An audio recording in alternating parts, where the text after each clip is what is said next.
하나님께서 우리에게 요구하시는 것들이 여러 가지가 있습니다. 그런데 그 요구하시는 것들이 우리가 가만히 듣게 되면은 참 너무 우리의 힘으로는 하기가 힘들다라고 생각되어지는 것이 많이 있는 것 같습니다. 우리는 생각하죠. 한 이 정도 하면 안 되겠나 이렇게 생각할 때가 많이 있죠. 왜냐하면 우리 스스로는 하나님께 구원을 받은 백성이라고 또 믿고 있고, 또 하나님 앞에서 여전히 또 기도 생활도 하고 있고, 또 예배도 잘 드리고 있고, 또 하나님 앞에서 말씀도 열심히 읽기 때문에 이만하면 된 것 같은데 하나님은 여기다가 좀 더 강한 것을 요구하시는 데가 많이 있는 것 같습니다. 성경을 보면, 또 설교를 듣다 보면 우리들의 이런 삶을 가져서는 또 안 될 것 같다는 생각이 들고, 또 예배 밖에서 또 교회 밖에서 생활할 때 보면은 이만하면 되지 않겠나라고 하는 그런 생각이 계속적으로 교차가 되는 것 같습니다. 이런 생각들이 우리만 가지고 있는 것이 아니라 성경에 있는 이스라엘도 똑같이 생각을 하고 있죠. 하나님께서 여호수아에게 가나안 땅에 들어가면 가나안 족속을 하나도 남기지 말고 다 멸해라 라고 말을 합니다. 보통 전쟁에서는 어린아이와 여자와 노인들은 죽이지 않는 것이 보통 일인데, 가나안 땅에 들어가면 그런 것이 필요 없다는 얘기죠. 다 죽이라 라고 말씀을 하십니다. 그 이유가 무엇이겠습니까? 그냥 군인들만 죽여서 그들은 다 나머지는 같이 살면 될 것 같은데 왜 굳이 하나님께서 다 죽이라고 하셨을까요? 그 이유는 그 가나안 땅의 우상 숭배와 음란함 때문에 그렇습니다. 이스라엘 백성들은 왜 가나안 족속들을 다 멸하라고 그러셨는지, 왜 그들이 가지고 있는 가축과 재물과 모든 것들을 다 멸하라고 하셨는지 그때는 잘 알지를 못했습니다. 그러나 시간이 가만히 지나다 보면 우리가 오늘 본문을 읽은 말씀대로 지금 계속적으로 반복되는 말이 무엇입니까? 음행했다, 음행했다, 음행했다, 이런 말들이 계속적으로 반복되고 있지 않습니까? 하나님은 이런 것들을 다 알고 계셨죠. 그래서 그런 음행함들과 또 우상 숭배를 하는 그런 가나안 족속들과는 하나님의 거룩한 백성들이 같이 살지 못할 것을 아시고 그들을 다 멸하라고 했지만, 이스라엘은 이만하면 됐지라고 해서 그들을 다 멸하지 못한 결과가 오늘 본문 말씀에 그대로 나타나 있는 것입니다. 오늘 하나님께서는 이교 예배를 책망하시고 있습니다. 이방 예배가 얼마나 악한 일인지를 이스라엘 백성들에게 책망하고 있습니다. 그리고 이스라엘 백성들의 실체가 지금 이렇다라는 것을 하나님께서 낱낱이 고하고 계시죠. 오늘 듣기는 조금 불편한 이야기일 수 있습니다. 그러나 이스라엘 백성들의 실체가, 이 세상의 실체가 이렇다는 것을 우리가 다시 한번 알아가면서 우리가 이 세상 속에서 어떻게 살아가야 될지를 다시 한번 점검할 수 있는 시간이 되었으면 좋겠습니다. 11절 말씀 보시죠. 음행과 묵은 포도주와 새 포도주가 마음을 빼앗느니라 라고 말합니다. 음행과 포도주는 빠져들면 빠져들수록 판단력이 흐려져서 스스로 거기서 나오지를 못합니다.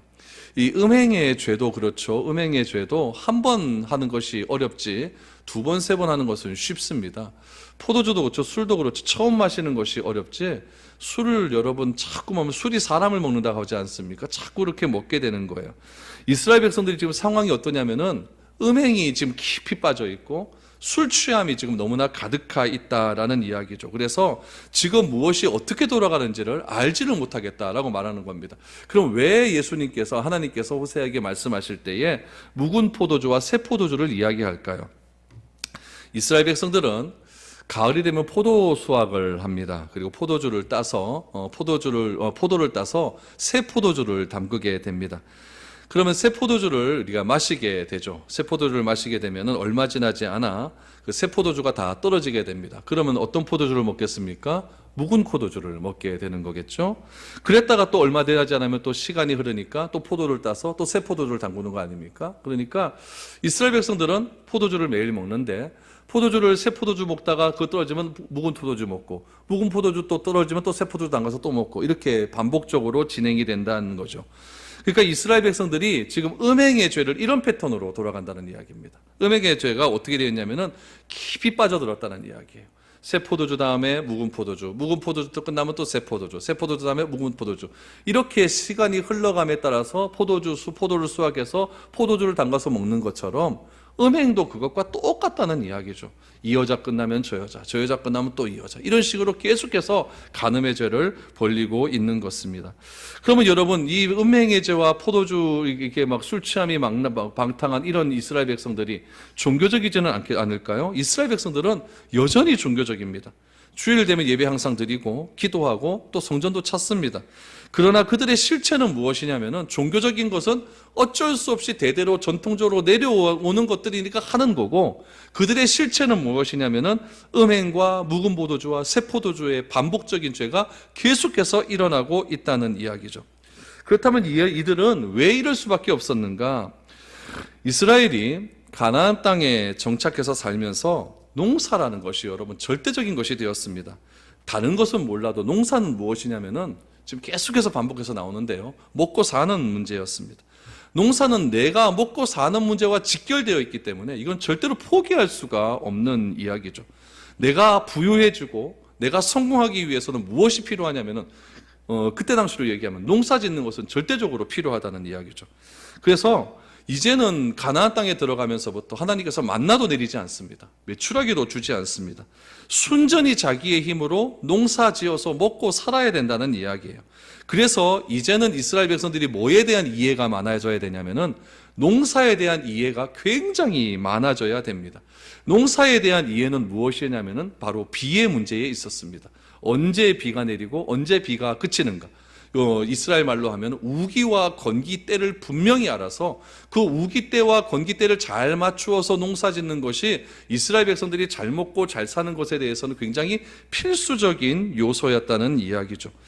유목 생활할 때는 비가 별로 문제가 되지 않습니다. 비가 내리지 않으면 어떻게 하면 됩니까? 다른 곳으로 이사를 가면 되죠. 다른 곳에 가서 푸른 초장 찾아가면 되는 겁니다. 하지만 이제는 내 땅이 있는 거예요. 내 명의로 된 내 땅이 있기 때문에, 그 땅은 하나님께서 이스라엘 백성들에게 주신 땅이었기 때문에 이제는 그 땅을 떠날 수도 없는 것이 되었고, 비가 내리지 않으면 먹고 사는 문제에 대해서 굉장히 심각한 일이 벌어지게 되는 거죠.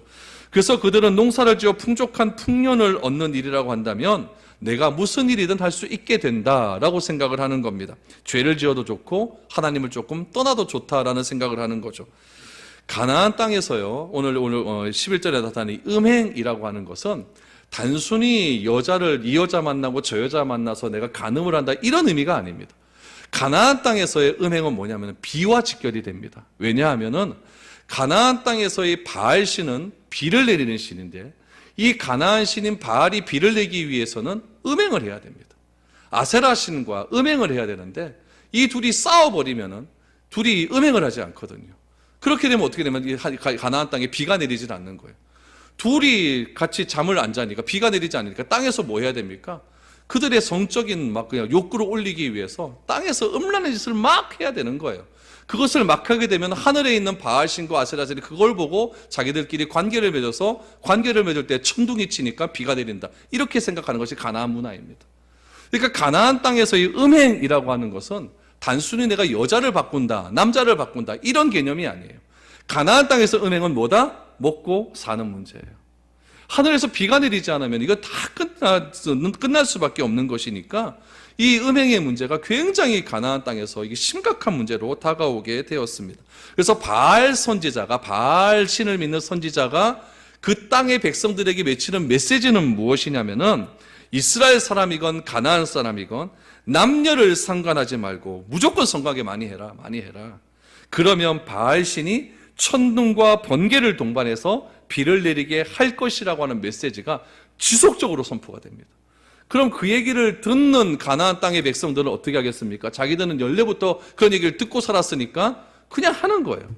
근데 가만히 보니까 이스라엘 백성들은 농사에 대해서 무지한 백성들이었는데, 가나안 땅에 들어와서 농사에 대해서 알려고 하니까 배워야 되는데 누구한테 배웁니까? 가나안 땅 사람한테 배울 수밖에 없는 거죠.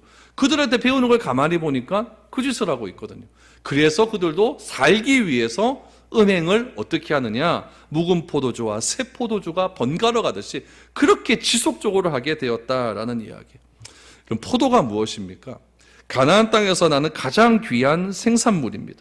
그 포도로 포도주를 만듭니다.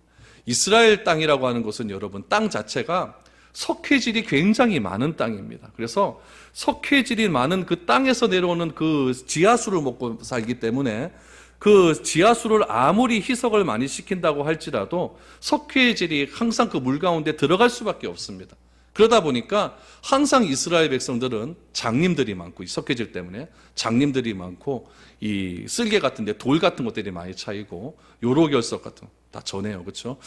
그런 것들이 많이 차 있는 병들이 많아요. 그래서 그들은 그런 자신의 체질을 바꾸기 위해서 강한 산성인 포도주를 그래서 먹는 겁니다. 그래서 그걸 먹어가지고 안에 있는 알칼리적인 그런 그 몸 체질들을 바꾸기 위해서 그렇게 포도주를 마시게 되는 거죠. 안 그러면 계속해서 돌 같은 것들이 몸 가운데 많이 있게 되기 때문에 굉장히 아픈 병에 걸린다는 이야기죠. 이스라엘 백성들은 포도주를 먹는 이유는 무엇이냐면 자신의 건강 때문에 그렇습니다. 건강 때문에 포도주를 먹는 것이고, 그 포도주는 무엇으로 만듭니까? 포도로 만들어요. 포도주를 많이 만들기 위해서는 포도 농사가 잘 되어야 되는 것이고, 포도 농사가 잘 되기 위해서는 뭐가 와야 돼요? 비가 와야 돼요. 그래서 그들은 포도를 위해서, 포도주를 위해서 뭘 하는 겁니까? 음행을 하는 거예요. 마치 오늘날 성공을 위해서, 돈을 벌기 위해서라면 무엇이든 나는 하겠다라고 말하는 것과 다를 것이 하나도 없다는 이야기죠. 포도를 얻기 위해서 음행을 해도 그 행동에 대해서는 그 땅 문화 자체가 뭐라 그러는 사람 아무도 없습니다. 왜냐하면 그래야 비가 내리니까요. 그래서 하나님은 음행과 묵은 포도주와 새 포도주가 마음을 빼앗는다라고 말을 하는 것이죠. 하나님은 음행을 죄라고 이야기하거든요. 그런데 해보니까 자꾸 재밌거든요. 그래서 무엇을 얘기하냐면은 나는 바알신에게 제사 드리기 위해서, 바알신을 감동시켜서 비를 내리기 위해서 나는 이것을 한다. 이렇게 자기 나름대로의 명분을 만들게 되는 거죠. 그러면 아무도 그것에 대해서 말하는 사람이 없다는 이야기예요. 그것을 누가 한다고요? 하나님의 백성인 이스라엘 백성들이 지금 어디에서? 하나님이 주신 축복의 땅, 가나안 땅에서 그 짓을 하고 있다는 이야기예요. 여러분, 오늘날 우리들은 안 그렇습니까? 우리들이 직장을 구합니다. 우리들이 사업을 합니다. 그런데 그것은 다 하나님이 주신 것이라고 우리는 믿고 있지 않습니까? 그곳에서 이런 죄가 만연해서는 안 된다는 이야기죠. 아무리 돈이 좋은 그런 시대에 살고 있다고 하지만은 나의 성공을 위하여서, 나의 가족의 더 큰 부를 위하여서 이렇게 잘못된 길로 가는 것은 오늘 본문에서 나타난 음행과 묵은 포도주가 새 포도주가 마음을 빼앗느니라 라고 하는 말과 똑같은 일이라는 것을 우리는 기억해야 됩니다. 그래서 우리가 돈을 벌더라도 우리가 잘 버셔야 됩니다. 그렇죠? 잘 버시고 우리가 합법적으로 버셔야 되지, 우리가 죄를 지으면서 그렇게 잘못된 것으로 돈을 벌어서 헌금해봐야 그거 하나님 뭐 기뻐하겠습니까? 그거 별로 좋은 일 아니라는 것을 기억하시고, 오늘 이 11절에 나오는 음행과 묵은 포도주와 새 포도주가 마음을 빼앗긴다. 결국 돈 때문에 이런 일들이 일어나게 되었다라는 것을 호세아 선지자를 통해서 이스라엘 백성들에게 강하게 책망하고 있는 겁니다. 또 하나 그들이 어떤 죄를 저지르고 있는가? 12절 보십시오.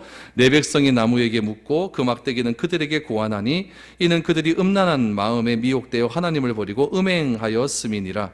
이스라엘 백성들이 살면서 어려운 일을 당하거나 고난을 당하면은 옛날에는 그랬습니다. 어떻게 했냐면은 하나님께 나와 제사를 지냈습니다. 어려운 일 당하면 내가 무슨 잘못을 저질렀구나, 죄 번제를 드리고 속죄제를 드려서 또 하나님께 내 죄를 고하고, 그래서 다음에 또 화목제를 드림을 통해서 온 이스라엘 백성 공동체와 기쁨으로 그렇게 하나됨을 경험하는 그런 일들을 했습니다. 그런데 이제는 어떻게 하느냐? 이들이 하나님께 가지 않고, 여러분 12절 보니까 누구에게 간다고 그럽니까? 나무나 막대기에게 가서 거기서 답을 구한다라고 말합니다. 물론 가나안 사람들은 자기가 가는 것을 나무나 막대기라고 하지 않았습니다. 나무라 막대기라고 하는 것이 가나안 땅의 실제적인 명칭은 무엇이냐면은 아세라와 아스다롯 신상입니다. 이건 여자신이죠. 아세라와 아스다롯 신상. 아세라와 아스다롯을 나무로 만들어서 커다랗게 신상을 만들어 놓고 거기다가 경배를 했다는 거죠. 그리고 거기다가 신비로움을 더해버립니다. 아세라와 아스다롯의 신비로움은 어디에 있습니까? 열매에 있는 거예요. 그래서 이 아세라와 아스다롯에게 풍성하게 제사를 잘 드리면은 이 아세라와 아스다롯은 우리에게 풍년을 준다라고 생각을 한 겁니다. 바알은 뭘 줘요? 비를 주고, 아세라와 아스다롯은 풍년을 주는 열매를 준다라는 이야기요. 근데 호세아는 이 신비한 나무, 신비한 것을 더해놓은 이 나무와 나뭇가지를, 아세라와 아스다롯을 향하여서 무엇이라고 이야기하냐면 나무와 막대기라고 이렇게 부른다는 거예요.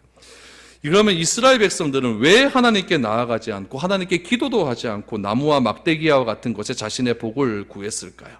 여러분, 여기도 이유가 있습니다. 11절에 음행을 하는 것은 먹고 사는 문제. 여러분, 12절에 이런 나무와 막대기에게 가서 묻는 것은 뭐의 문제냐면은 죄의 문제와 관련이 되어 있습니다.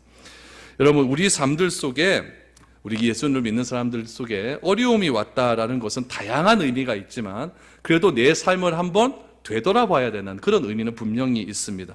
하나님께서는 우리에게 고난을 허락하여 주심을 통하여서 그 어려움을 통해 우리를 깨닫게 하시고 잘못을 되돌리게 하시고 기도할 수 있는 여건들을 마련해 주시는 경우가 참 많이 있습니다. 그래서 이런 고난을 통해서 우리의 신앙을 더 깊은 곳으로 인도하는 때가 있다는 이야기예요. 여러분, 또 그렇지 않습니까? 편안할 때보다 우리가 조금 어렵고 힘들고 좀 아프고 그럴 때 더 기도 많이 하는 것 맞죠? 네, 맞아요. 그게 그렇다는 이야기예요. 그래서 좀 어려울 때 하나님의 말씀이 더 깊이 다가오고 좀 어려울 때 하나님께 좀 더 기도하는 것이 바로 인간의 마음이라는 거예요. 그런데 이런 은혜와 축복을 유지하기 위해서 중요한 것은 무엇이냐면은 내 안에 있는 죄를 토로하는 일입니다. 그런데 사람들은 내 안에 있는 죄를 토해내는 것을 별로 좋아하지 않습니다. 왜냐하면 내 죄가 토해내면 부끄럽기 때문에 그래요. 그러나 하나님께서 우리에게 요구하는 것은 무엇이냐면은 사람이라고 하는 존재는 다 실수할 수 있고 다 실패할 수 있는 존재이니까 하나님 앞에서 우리의 실수를 인정하라라고 말씀을 하고 있습니다.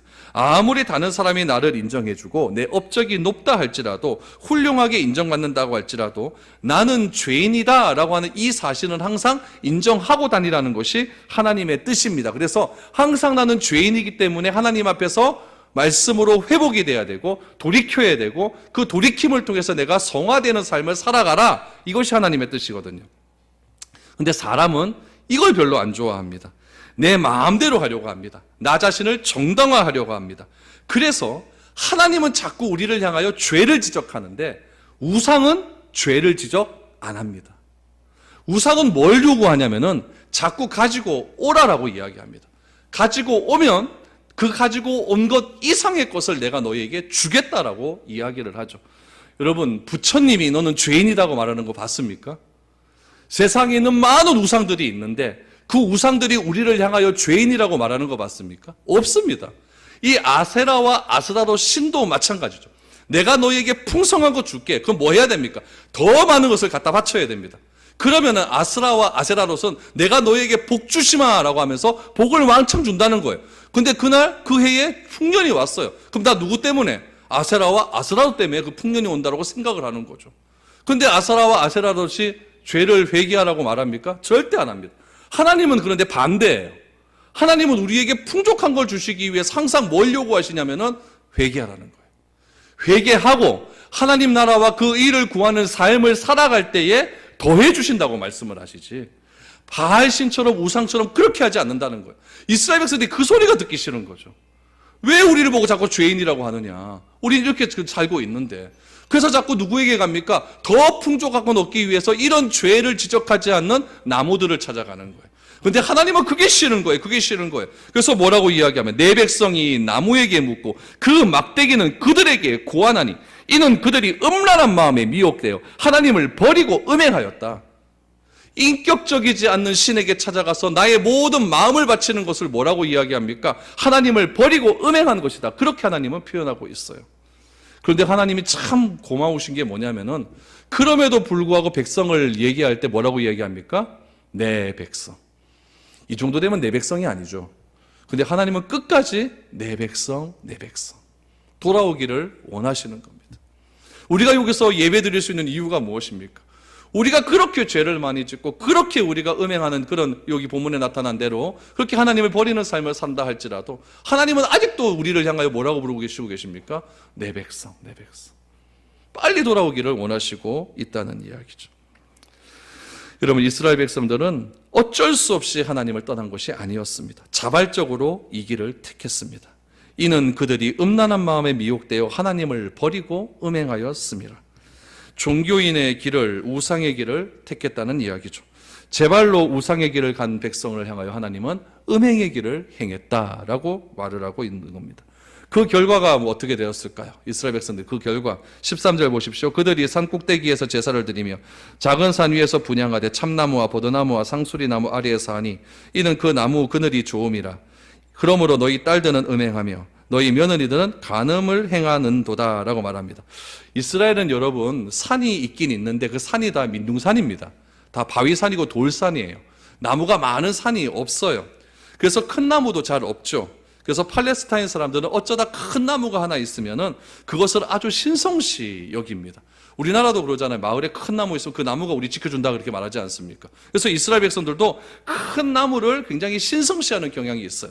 그 나무가 오늘 13절에서 등장이 합니다. 참나무, 포도나무, 상수리나무. 여기다가 신비로움을 더해주는 거죠. 참나무가 우리 마을을 지켜준다. 포도나무가 우리 마을을 지켜준다. 상수리나무가 우리 마을을 지켜준다. 라고 말을 하면서 그 상수리나무 안에서 무엇을 드리느냐? 풍년의 제사를 드리기를 시작을 합니다.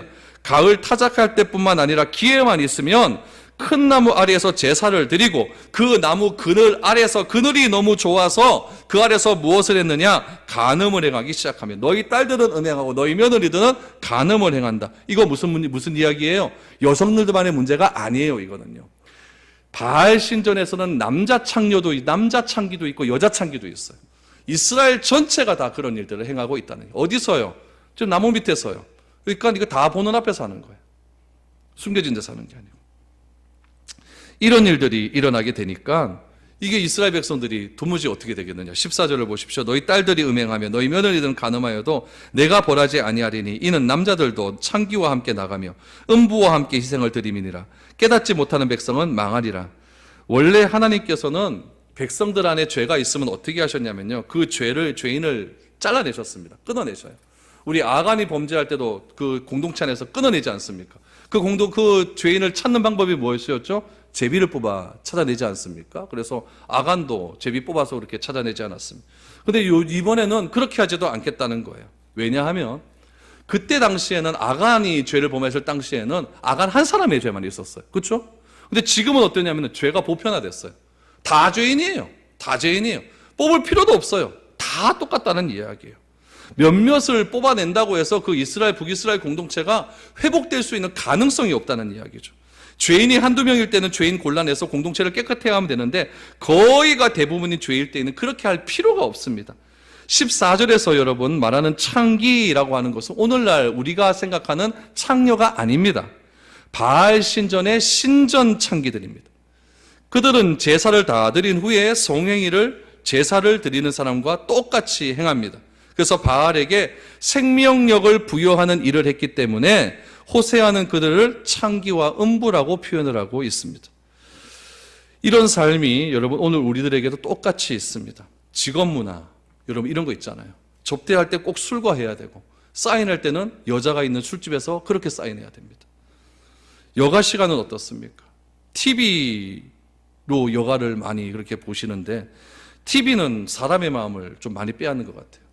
드라마 한번 재밌게 꽂혀버리면 여러분 그거 끊기가 쉽지가 않습니다. 저도 그래요. 한번 빠져버리면 그거 안 돼요. 청소년들에게 여러분 성과 음주는 더 이상 남의 일이 아니에요. 제가 아는 교회 중에 이런 일이 있었어요. 중고등부 수련회 갔는데 그곳에서 애들이 담배를 폈나 봐요.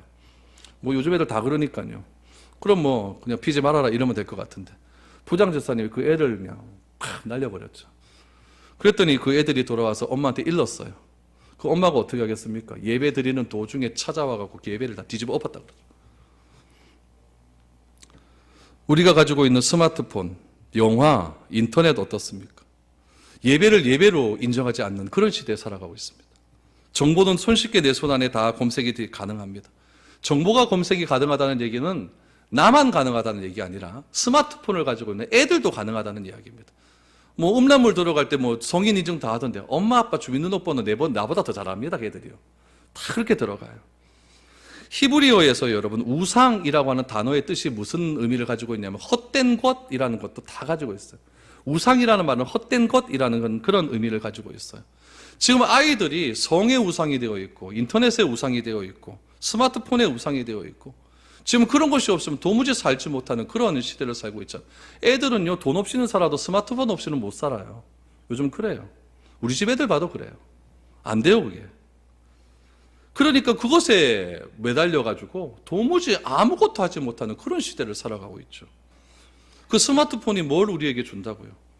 실제하지 않는데 그냥 가상의 세계에서 진짜 나에게 뭔가 다가오는 것처럼 그렇게 인정이 되는 거죠. 그것이 우상이 아니고 뭐겠습니까?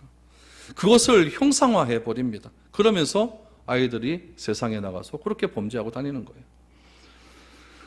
그때나 지금이나 달라진 것은 아무것도 없는 것 같아요. 예배를 예배로 여기지 않고 자기 자식을 위해서라면 예배 드리는데 들어와서 막 과음을 지르고 그런 것들 전혀 부끄럽게 여기지 않는 시대가 바로 오늘 우리가 살아가는 이 시대입니다. 하나님께서 이런 영적인 상태에 있는 이스라엘에게 영적인 진단을 내리십니다. 그 진단의 내용은 무엇인지 아십니까? 회복 불가능입니다. 회복 불가능. 안 된다. 이제 도저히 안 된다. 그 회복 불가능을 어떻게 표현하시느냐? 15절을 보십시오. 이스라엘아, 너는 음행하여도 유나는 죄를 범하지 못하게 할 것이라. 너희는 길갈로 가지 말며 벳 아웬으로 올라가지 말며 여호와의 사심을 두고 맹세하지 말지어다 라고 말합니다. 여러분, 여기서 이스라엘은 북이스라엘을 얘기하고 유다는 남유다를 얘기합니다. 이걸 잘 구분하셔야 돼요. 중요한 것은 남유다와 북이스라엘의 관계를 잘 보셔야 됩니다. 여러분, 북이스라엘은요, 출발 선상에서부터 하나님의 정체성에서 떠나버렸습니다. 북이스라엘의 19명의 왕 중에서 하나님의 뜻에 맞는 왕은 한 명도 없었습니다.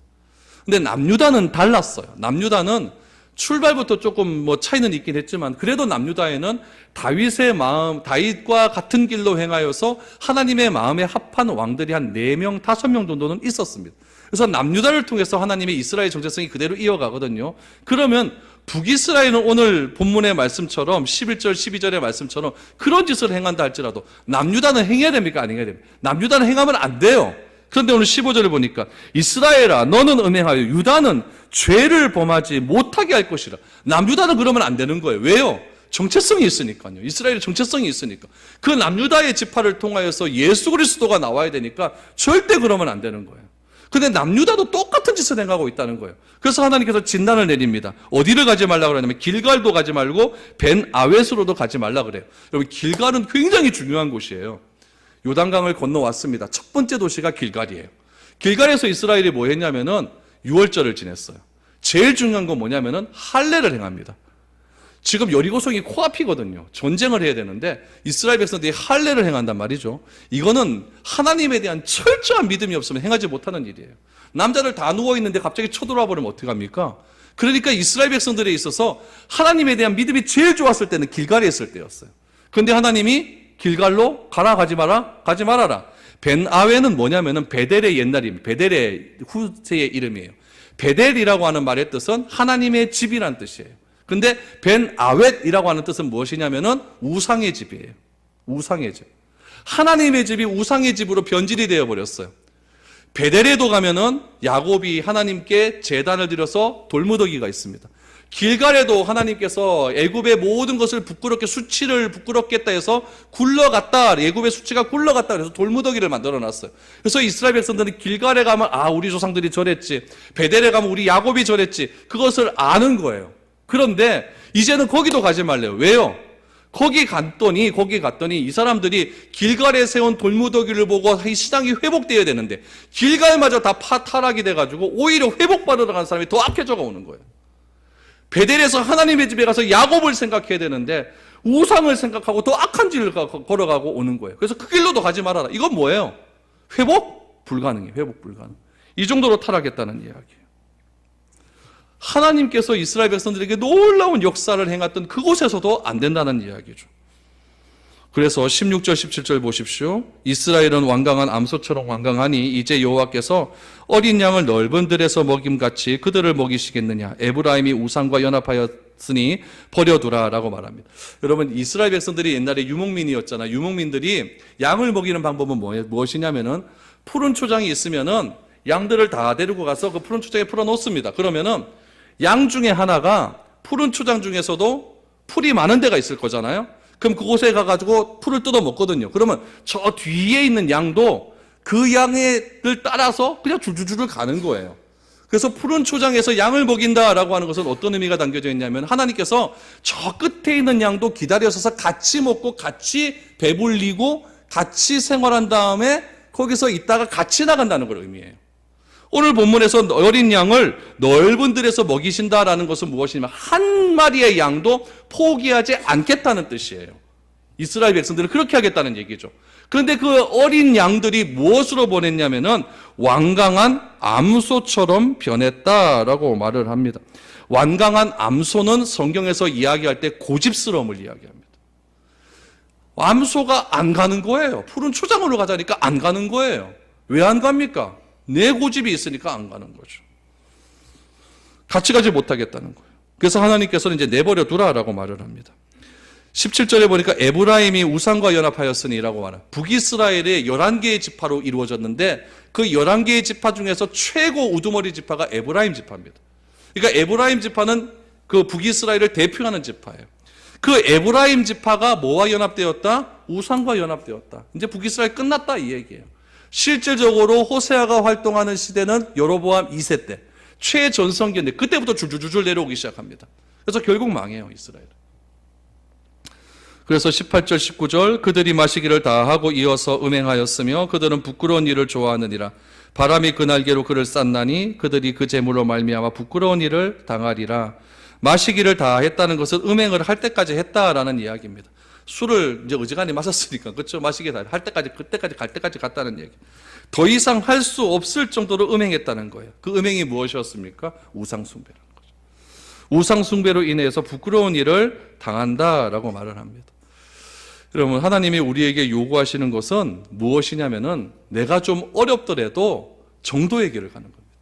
하나님의 말씀의 길로 가는 겁니다.